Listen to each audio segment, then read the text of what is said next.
মাথায় তীব্র যন্ত্রণার পাশাপাশি শরীরে ব্যথা, সাথে র্যাশ কিংবা বমি, ডেঙ্গু আক্রান্ত হবার পর এমন নানা সমস্যায় ভুগছেন রোগীরা। কারো জ্বর উঠছে 104 ডিগ্রি পর্যন্ত, কারো বা জ্বর কমে যাবার পর দেখা দিচ্ছে পার্শ্ব প্রতিক্রিয়া।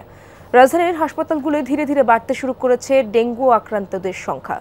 জ্বরের তীব্রতা বয়স্করা কিছুটা সামলে উঠতে পারলেও শিশুদের অবস্থা বেশি নাজুক।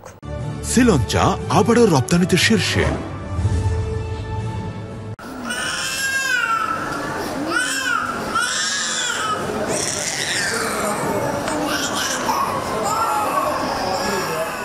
বয়স মাত্র 3 থেকে 4, অথচ হু হু করে জ্বর উঠে যাচ্ছে 104 থেকে 5 পর্যন্ত।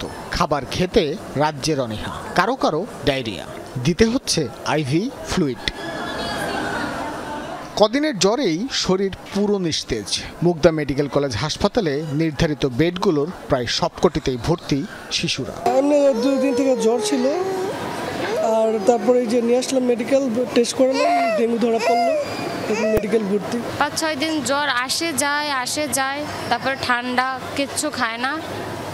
কালকে গিয়ে টেস্ট করছি, ডেঙ্গু ধরা পড়ছে, আর হচ্ছে রক্তে ইনফেকশন, আর শরীরে রক্ত খুব কম। জ্বরটা আপনার রাত্রবেলা বেশি আসতো, 103 যেত, দিনের বেলা আপনার জ্বরটা কম আসতো 100, তারপর 97-98 এরকম।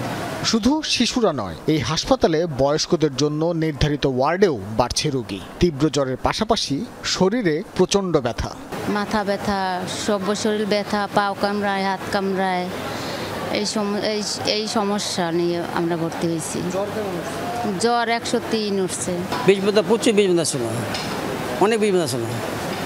আমরা ব্যথা মনে অনেক চিৎকার করতে বেশি, শরীর দুর্বল হয়ে গেছে, চুলকানি আর কি, জ্বর, প্রচণ্ড জ্বর। এবছর ডেঙ্গুতে নতুন উপসর্গের কথা জানাচ্ছেন রোগীরা। জ্বর কমলেও মাথা ও শরীর ব্যথা থেকে যাচ্ছে, সাথে অনবরত বমি। প্রথম যত কমে গেছিল, তারপর ভাবছিলাম ডেঙ্গু নাই, তারপরে শরীর ব্যথা, মাথা ব্যথা, বমি, পাতলা পায়খানা, সাথে বেলাত যায়। তারপর কালকে ডাক্তার গেছে ডেঙ্গু হয়েছে। ডাক্তার বলছে নগদে মুগদা ভর্তি হোক। শরীর ব্যথা হালকা, ওই যে বমি করে, বুকে ব্যথা হয়, তারপরে শরীরেও হালকা ব্যথা, প্রচুর বেশি না, হালকা ব্যথা। তো এখন এখানে আসার পরে বমিটাও কমছে, পাতলা পায়খানা বন্ধ হয়েছে। ডেঙ্গু আক্রান্ত হওয়ার পরবর্তী সময়ে শারীরিক নানা সমস্যায় ভুগতে হয়েছে অন্তত 10 দিন। চলতি বছর এমন রোগীর সংখ্যাও নেহাত কম নয়। ভাস্কর ভাদুরী, যমুনা নিউজ, ঢাকা।